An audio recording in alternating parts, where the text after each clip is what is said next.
A couple years ago, I wrote an audio file on the road to Samaria.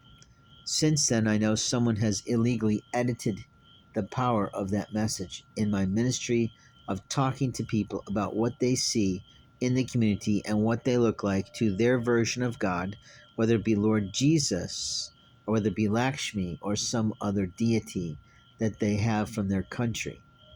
What I can tell you is that man and mythology has existed since the beginning of time. So there's marvelous books that are placed in our communities, actually published by companies that are bookstores like Borders, that is the mythology of China, the mythology of Japan, the mythology of the Vikings, or whatnot. And it gives you all the information factually as they can about how things evolved. What I know about religion is that religion evolved throughout history from obviously channelers like me, oracles of the Lord, giving the storylines through storytelling of old.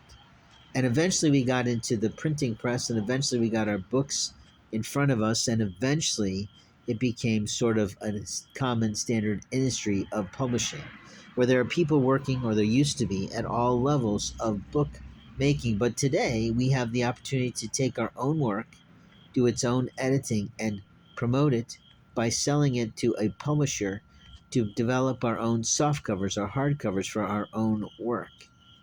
And therefore, the investment we make in pushing or publishing those books might be $3 to $4, depending on the number that we buy of our own work. And then we have the opportunity to sell it for usually, typically, a book in a bookstore, $10 to $30 to make our own income off of it. But the question is, will someone want to read it?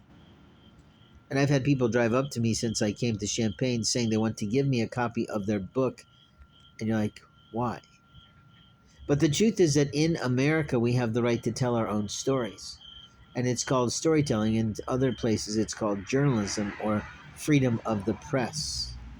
The right to assemble is sort of insinuated within this.